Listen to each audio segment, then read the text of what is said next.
Palavra da Verdade, com Hernandes Dias Lopes. Irmãos amados, nós vamos abrir a Palavra de Deus, o Evangelho de Cristo, conforme o registro de Lucas, capítulo 10.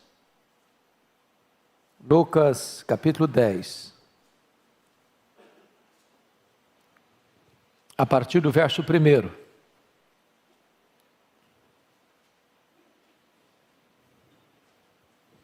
Está escrito: depois disto o Senhor designou outros 70 e os enviou de 2 em 2, para que o precedessem em cada cidade e lugar aonde ele estava para ir. E lhes fez a seguinte advertência: a seara é grande, mas os trabalhadores são poucos. Rogai, pois, ao Senhor da seara que mande trabalhadores para a sua seara. Ide, eis que eu vos envio como cordeiros para o meio de lobos. Não leveis bolsa, nem alforje, nem sandálias, e a ninguém saudeis pelo caminho. Ao entrardes numa casa, dizei antes de tudo: paz seja nesta casa. Se houver ali um filho da paz, repousará sobre ele a vossa paz. Se não houver, lá voltará para vós, ou sobre vós. Permanecei na mesma casa, comendo e bebendo do que eles tiverem, porque digno é o trabalhador do seu salário. Não andeis a mudar de casa em casa. Quando entrardes numa cidade e ali vos receberem, comei do que vos for oferecido. Curai os enfermos que nela houver, e anunciai-lhes: a vós outros está próximo o reino de Deus. Quando, porém, entrardes numa cidade e não vos receberem, saí pelas ruas e clamai: até o pó da vossa cidade se nos pegou aos pés, sacudimos contra vós outros. Não obstante, sabei que está próximo o reino de Deus. Digo-vos que naquele dia haverá menos rigor para Sodoma do que para aquela cidade. Verso 17. Então regressaram os 70, possuídos de alegria, dizendo: Senhor, os próprios demônios se nos submetem pelo teu nome. Mas ele lhes disse: eu via Satanás caindo do céu como um relâmpago. Eis aí vos dei autoridade para pisar de serpentes e escorpiões, e sobre todo o poder do inimigo, e nada absolutamente vos causará dano. Não obstante, alegrai-vos, não porque os espíritos se vos submetem, e sim porque o vosso nome está arrolado nos céus. Naquela hora exultou Jesus no Espírito Santo e exclamou: graças te dou, ó Pai, Senhor do céu e da terra, porque ocultaste estas coisas aos sábios e instruídos e as revelaste aos pequeninos. Sim, ó Pai, porque assim foi do teu agrado. Tudo me foi entregue por meu Pai. Ninguém sabe quem é o Filho, senão o Pai, e também ninguém sabe quem é o Pai, senão o Filho, e aquele a quem o Filho o quiser revelar. E voltando-se para os seus discípulos, disse-lhes particularmente: bem-aventurados os filhos que veem, ou melhor, bem-aventurados os olhos que veem as coisas que vós vedes. Pois eu vos afirmo que muitos profetas e reis quiseram ver o que vedes e não viram, e ouvir o que ouvis e não o ouviram. Irmãos amados, eu gostaria de pensar com vocês sobre evangelização, uma obra de consequências eternas. O Senhor Jesus Cristo, antes de tratar do texto que lemos, ele pôs à prova aqueles que queriam segui-lo com motivações erradas, conforme vocês podem atestar comigo, no capítulo 9, verso 57, um disse: seguir-te-ei, para onde quer que fores. O segundo, no verso 59, disse: permite-me ir primeiro sepultar meu pai. O terceiro, no verso 61, seguir-te-ei, Senhor, mas deixa-me primeiro despedir-me dos de casa. Quem quer seguir Jesus com motivação errada, não tem chance de segui-lo. Porém, agora o Senhor Jesus Cristo nomeia 70 dos seus discípulos para irem de 2 em 2, entrando em casas, em cidades, para precedê-lo, como seus precursores. Aquela seria uma tarefa honrosa, porém difícil e perigosa. Então eu gostaria que vocês todos, com a Bíblia aberta comigo, pudessem considerar esta passagem. O primeiro ponto que eu destaco é o importante comissionamento da obra, conforme os versos 1 e 2. Vejam vocês que Jesus designa 70, e 70 é um número emblemático na Bíblia. Primeiro porque haviam 70 nações, conforme Gênesis 10. Segundo, porque 70 era o número dos anciãos eleitos para ajudarem Moisés. Terceiro, 70 eram os membros do Sinédrio, liderado pelo sumo sacerdote. Então era um número emblemático, era um número completo. Isso retrata para nós, mais uma vez, a ênfase universal do Evangelho de Lucas. Segundo, a preparação para a obra, pois Jesus envia de 2 em 2. É melhor ser em 2 do que 1. Quando um cai, o outro levanta. Quando um está desanimado, o outro encoraja. Se houver uma oposição, os dois são mais fortes. Então Jesus envia de 2 em 2 nessa parceria da obra evangelística. Mas notem a oração intercessória pela obra. No verso 2, Jesus diz: a seara é grande, os trabalhadores são poucos. Irmãos, o campo é o mundo. Precisamos de mais gente. Se nós queremos e precisamos ganhar o mundo na nossa geração, porque se nós perdermos o mundo na nossa geração, teremos fracassado rotundamente. Nós só temos essa geração para ganhar essa geração. É preciso de mais gente. É muito grande a obra, a seara é grande, o mundo inteiro é a seara, os trabalhadores são poucos. O que a igreja tem que fazer? Rogar ao Senhor da seara que mande mais trabalhadores para a sua seara. Quem sabe os trabalhadores estão aqui nessa noite. E o Senhor está levantando hoje aqui gente para ceifar, porque a ceifa é urgente, o campo já está maduro e não se pode esperar mais. Mas notem comigo o segundo ponto, que é a perigosa natureza da obra, porque o verso 3 diz assim: ide, eis que eu vos envio como cordeiros para o meio de lobos. Vejam bem que os obreiros são enviados como ovelhas para as cidades, para as casas, mas lá onde eles estarão no meio de lobos. Não é que eles são enviados aos lobos. Ao serem enviados, eles enfrentarão lobos, e lobo é perigoso, e lobo tem garras, e lobo tem dentes afiados, e lobos vêm para matar. Em outras palavras, a obra de Deus é sublime, mas não é fácil. Quem quer conforto e não quer correr risco, por favor, não siga aquele que foi crucificado. Porque seguir aquele que foi crucificado é botar o pé numa estrada arriscada.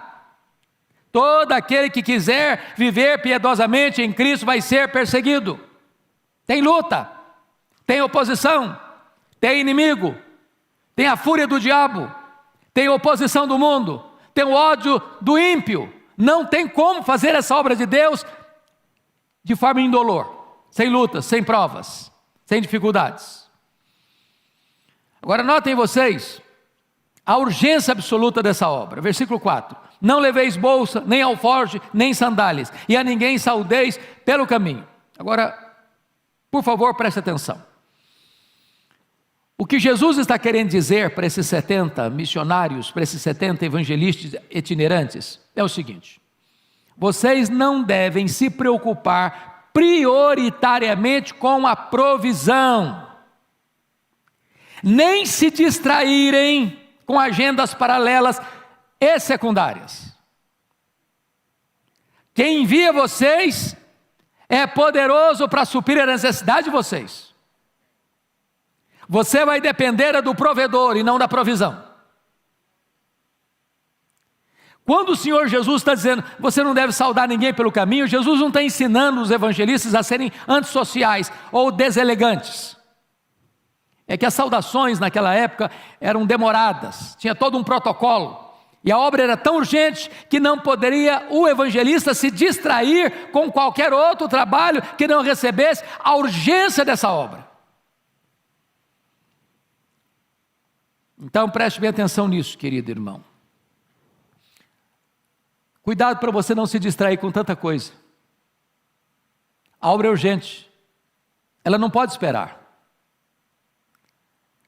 Eu não sei quanto a vocês, mas eu já tive uma das experiências mais difíceis do meu ministério. Um dia, Eduardo, eu estava no gabinete pastoral que você conhece, lá da primeira igreja presbiteriana de Vitória, e eu recebo um telefonema para ir às pressas visitar um homem que estava muito aflito, à beira da morte, e ele queria conversar comigo antes de morrer. Eu peguei o carro e saí, era em Jacaraípe, trânsito meio complicado, uns 15, 20 semáforos, não sei quantos, e quando eu estacionei o carro na frente da casa, a mulher vem desesperada e diz, pastor, o meu marido acabou de morrer e o senhor não chegou. E eu fiquei com um peso na alma, porque aquele homem precisava ouvir. Eu não sei quais eram as angústias da alma dele. E a cada minuto que você e eu atrasamos, pessoas podem morrer desesperadas, sem o conhecimento do Evangelho da graça do Senhor Jesus Cristo. Então nós não podemos nos distrair, essa é a ênfase que o texto está querendo deixar. Mas em quarto lugar, vejam vocês comigo a obra da evangelização nos lares, conforme os versos 5 a 7. Ao entrardes numa casa, dizei antes de tudo, paz seja nesta casa. Seja uma entrada boa. Você não entra condenando, olha, isso aqui é do diabo. Eu passava muito aperto com o irmão querido, lá em Bragança, e eu gostava de fazer visita comigo. Mas ele chegava numa casa e via uma imagem, e falou, você sabia que isso é do diabo? E aí quase que a gente era escorraçado da casa. Na verdade faltou o quê? Faltou sabedoria. Lembra quando Paulo chegou em Atenas? O espírito dele se revoltou ao ver a idolatria prevalecendo na cidade? Quando passaram a palavra para ele, como é que ele começou a discussão? Olha, esse negócio é do diabo, viu? Não foi assim. Ele disse, senhores atenienses, em tudo eu vos vejo acentuadamente religiosos. E passando e observando os objetos do vosso culto, encontrei um altar dedicado ao Deus desconhecido. Pois este Deus que vós adorais sem conhecer, é exatamente o Deus que eu vos anuncio. Começou bem. Estratégia, sabedoria, abordagem certa. Na hora certa, você toca no assunto. Mas começa, paz seja nessa casa. Então, o que é o ponto que é importante destacar aqui?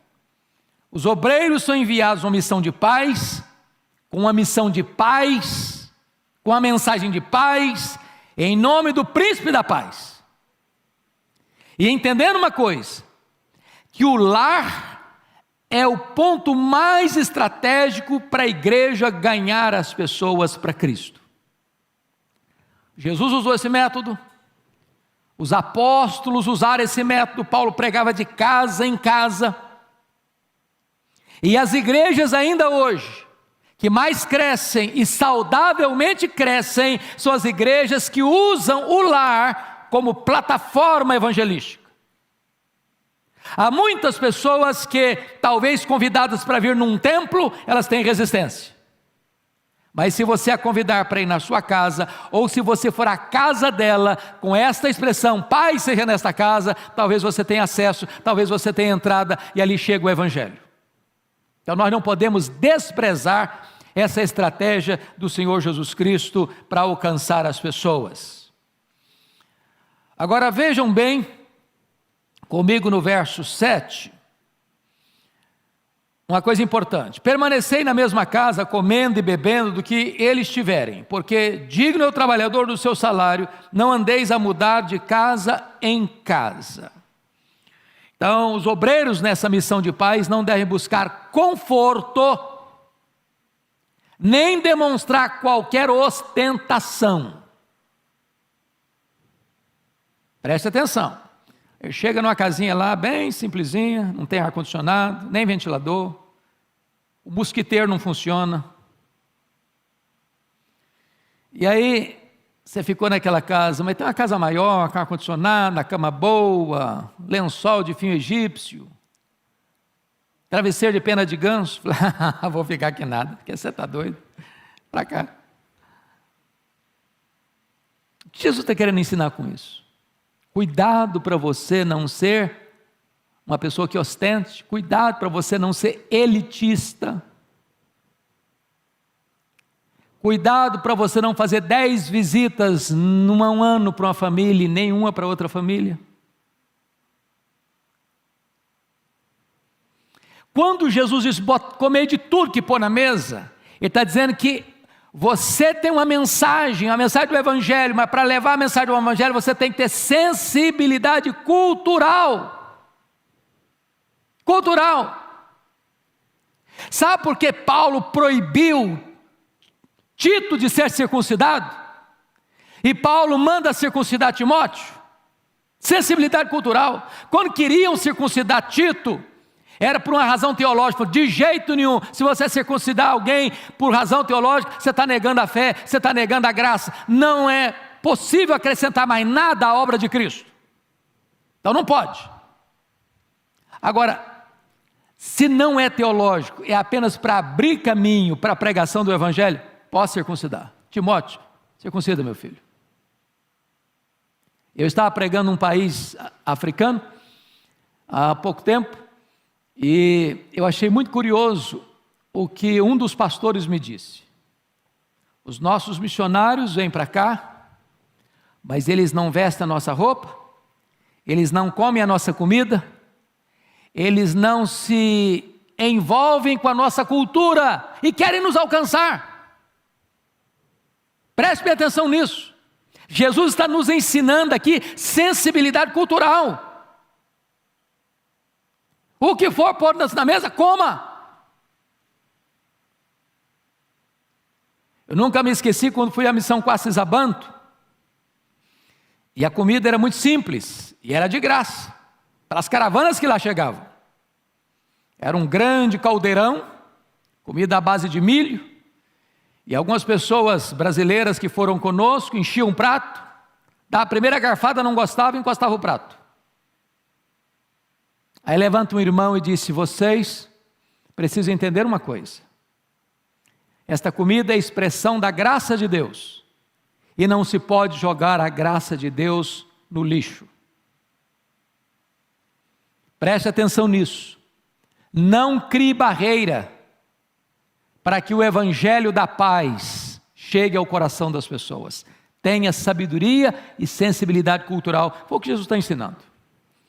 Mas notem mais, queridos irmãos, notem mais, no versículo 7, permanecei na mesma casa, comendo e bebendo do que eles tiverem, porque digno é o trabalhador do seu salário.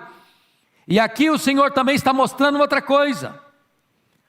A motivação em pregar o Evangelho não tem que ser dinheiro. Nós estamos vivendo uma época hoje complicada do comércio do sagrado. De pregadores, de cantores, só atenderem uma agenda sabendo quanto vai receber. Virou comércio. E o Senhor Jesus está reprovando esse princípio para todos nós, que temos o privilégio de levar a palavra de Deus. Agora notem comigo, em quinto lugar, a obra da evangelização, agora não nas casas, mas a partir do verso 8, nas cidades. Quando entrardes numa cidade e ali vos receberem, comei do que vos for oferecido. Veja de novo aí que Jesus está preocupado com cardápio não. Não é com cardápio que ele está preocupado. Não é com a dieta que ele está preocupado. Ele está preocupado com o quê? Sensibilidade cultural. Então eu quero destacar aqui algumas coisas. Primeiro, a aceitação do Evangelho nos versos 8 e 9. Quando entrares numa cidade, ali vos receberem, comei do que vos for oferecido, curai os enfermos que nela houver, e anunciai-lhes a vós outros está próximo o reino de Deus.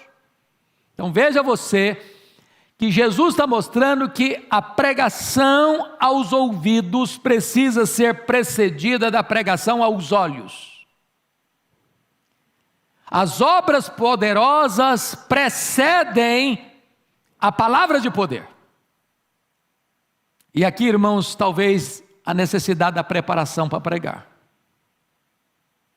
Porque o próprio Jesus, no seu ministério, quando as multidões o procuravam para serem curadas e para ouvirem os seus ensinamentos, muitas vezes ele se retirou da multidão, foi para um lugar solitário, passou a noite orando, e quando retorna, o poder de curar estava sobre ele.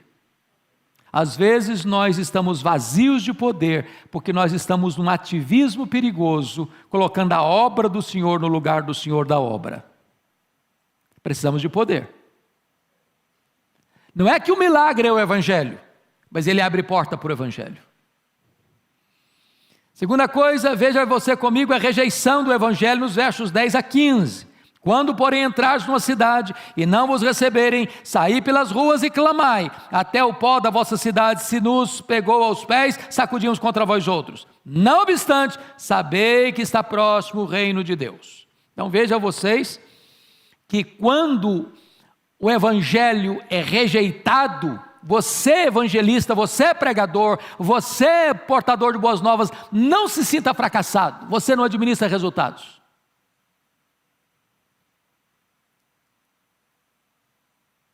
Agora, o fato das pessoas rejeitarem, elas estão acumulando juízo sobre a cabeça delas. É nessa conjuntura que haverá mais rigor para essa cidade que rejeitou os mensageiros e rejeitou o Evangelho, que para Sodoma e Gomorra.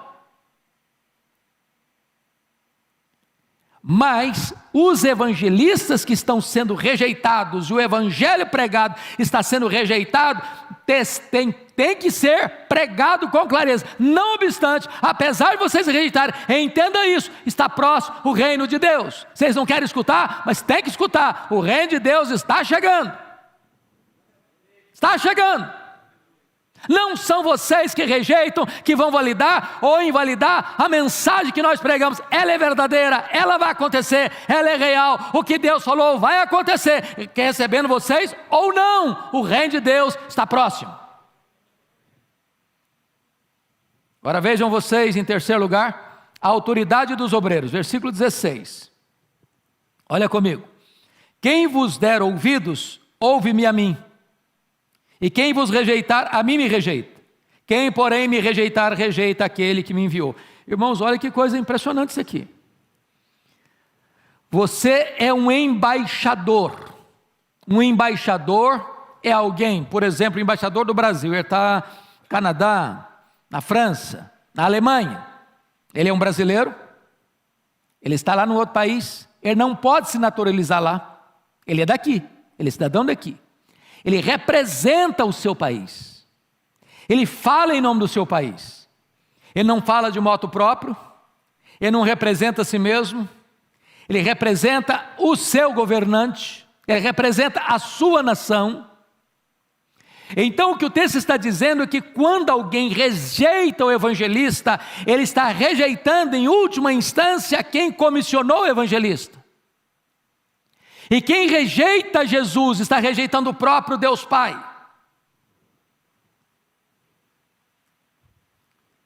Não é uma questão pessoal. Quem está mandando você e comissionando você é aquele que tem todo o poder e tem toda a autoridade nos céus e na terra. Você está representando o Rei dos Reis, o Senhor dos Senhores. Você é embaixador dos céus, você é embaixador de Deus, você é embaixador de Cristo. Nunca se sinta pequeno, nunca se sinta miúdo, nunca se sinta achatado, nunca se sinta diminuído. Se alguém, ao ouvir a sua mensagem, a mensagem do Evangelho, rejeitar este Evangelho, virar as costas para você, entenda isso, ele não está rejeitando você, ele está rejeitando aquele que enviou você. Bom, deixa eu sintetizar até aqui em 5 pontos. Primeiro, o pregador não deve estar sobrecarregado com preocupações financeiras. Digno é o trabalhador do seu salário. Segundo, o pregador deve concentrar-se na sua tarefa. Não fica distraído, não. Soldado não pode ficar cuidando de muita coisa, ele tem que focar no que está fazendo. Terceiro, o pregador não deve trabalhar por ganância. Você não está mercadejando a palavra. Quarto, escutar a palavra de Deus é uma grande responsabilidade. Porque acolher a mensagem da paz é receber o príncipe da paz. Mas rejeitar a palavra de Deus é terrível. É terrível. Porque quanto mais privilégios alguém tem, mais juízo virá sobre ele se ele rejeitar esse privilégio. É por isso que Jesus Cristo diz que vai haver um rigor muito maior para Cafarnaum do que para Sodoma e Gomorra, porque ele morou em Cafarnaum, porque ele fez milagres em Cafarnaum, porque ele ensinou em Cafarnaum, porque Cafarnaum viu as obras portentosas de Deus, e apesar disso, rejeitou o Messias e rejeitou o Evangelho.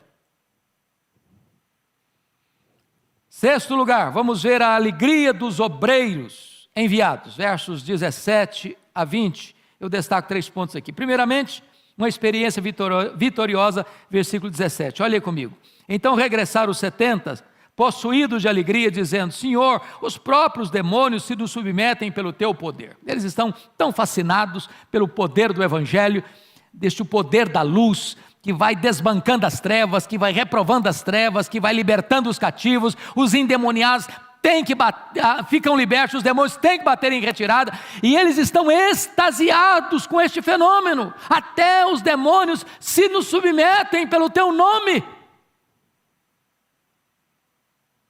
Irmãos, ninguém enfrenta endemoniado de cara limpa, não. Enfrenta não. Sou teólogo, fiz doutorado. Demônio ri da sua cara. Eu estudei no seminário, tá? E daí? Eu expulso em nome do Deus que Paulo pregou. Eu conheço Paulo e sei quem são vocês. Está furado.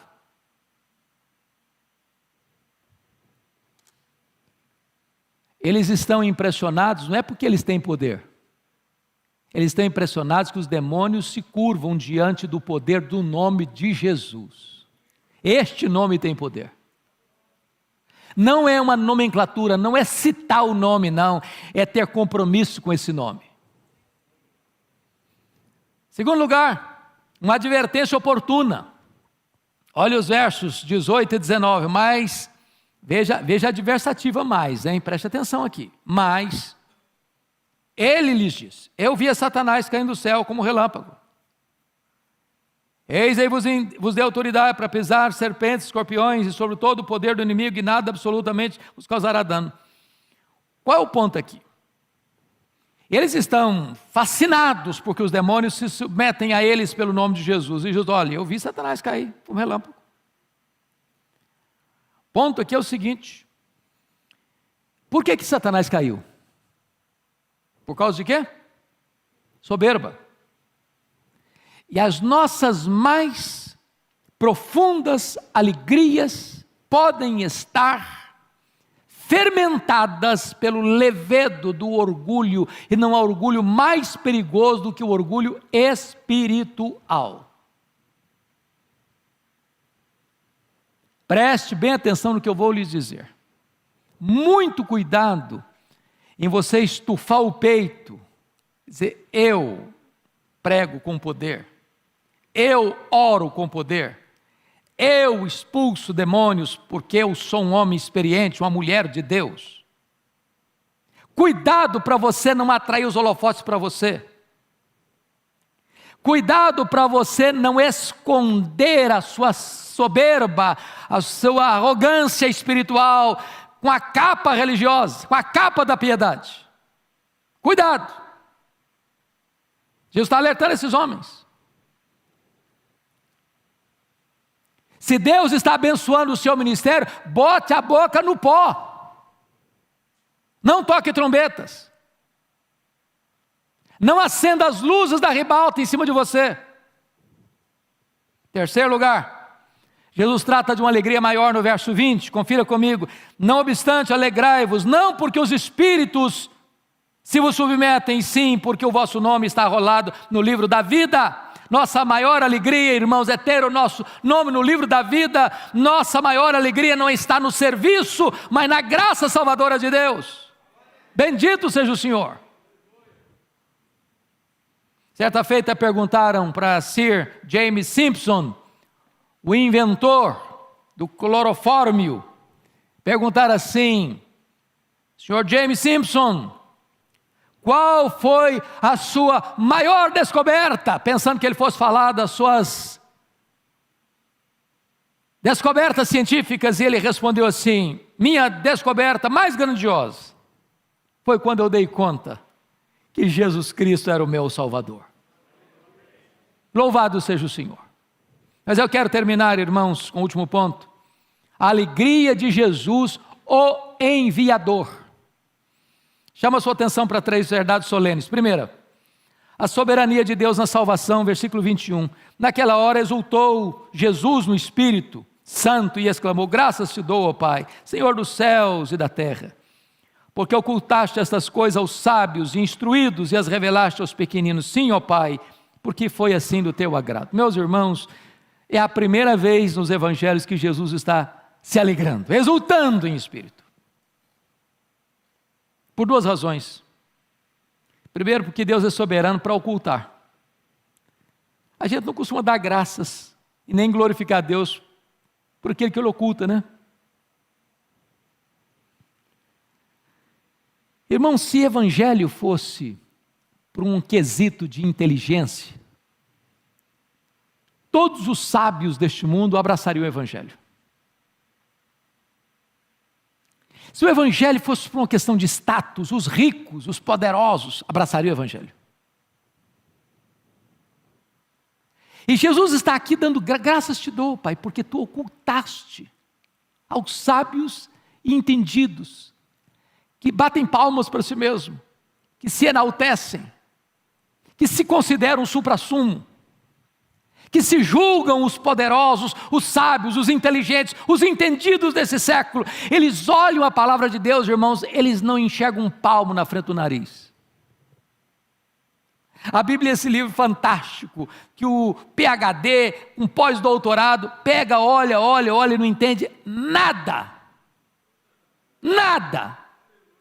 E um camarada analfabeto que só letra com dificuldade, ele olha e Deus tira as vendas dos olhos, ele entende o amor de Deus e a graça de Cristo.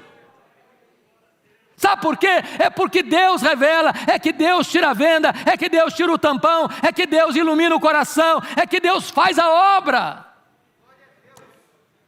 Deus é soberano, meus amados irmãos, na salvação. Louvado seja Deus. Louvado seja Deus. E o enviador, o comissionador, está dando graças, está se alegrando na soberania de Deus na salvação. Segundo lugar, a dignidade de Jesus, o revelador do Pai. Verso 22, olha que coisa impressionante está escrita aí. Verso 22. Tudo me foi entregue por meu Pai. Ninguém sabe quem é o Filho senão o Pai. Ninguém sabe quem é o Pai senão o Filho. E aquele a quem o Filho o quiser revelar. Pronto. O Pai confiou tudo a Jesus. Você quer conhecer o Pai? Você tem que ir a Jesus. Se quer conhecer o Filho, você tem que pedir o Pai. Não é uma questão de pesquisa, não é uma questão de investigação, não é uma questão de perquisição humana, não é uma questão de fazer uma tese de doutorado sobre Jesus, não. Só o Pai conhece o Filho, só o Filho conhece o Pai, e aquele a quem o Pai quiser revelar. Para conhecer a Cristo, não é uma questão de capacidade cognitiva, é uma questão de revelação de Deus ao seu coração. Jesus é o revelador do Pai. Finalmente, termina aqui. Jesus destaca a felicidade dos obreiros. Olha comigo, para fechar, versos 23, 22 e 23. Olha aí, por gentileza. Versos 23 e 24. E voltando-se para os seus discípulos, verso 23, disse-lhes particularmente: bem-aventurados os olhos que veem as coisas que vós vedes, Pois eu vos afirmo que muitos profetas e reis quiseram ver o que vedes e não viram, e ouvir o que ouvis e não ouviram. Aqueles profetas, aqueles reis, viram o Cristo da profecia, o Cristo prometido. Aqueles discípulos estavam vendo o Cristo da história. Os profetas e reis viram as sombras, e eles estão vendo a realidade. Aqueles profetas e reis viram o tipo, eles estão vendo o antítipo. Aqueles profetas e reis olharam para frente, para o Cristo que havia de vir, e creram. Aqueles discípulos estavam vendo o Verbo que se fez carne, o Emanuel, que estava diante dos olhos deles. Oh, que bênção, queridos irmãos, que maravilha, porque o menor no reino de Deus é maior do que o maior santo da antiga aliança. Foi Jesus quem disse: ninguém dentre os nascidos de mulher é maior que João Batista, mas o menor no reino dos céus é maior do que ele. Porque João Batista foi a dobradiça entre o Antigo e o Novo Testamento. Ele fechou o Velho e abriu o Novo. Que privilégio você e eu temos. Porque você e eu vemos o que reis e profetas desejaram ver e não viram. E agora que vocês conhecem a Jesus, o nosso papel é torná-lo conhecido no mundo inteiro. Que Deus nos abençoe. Amém.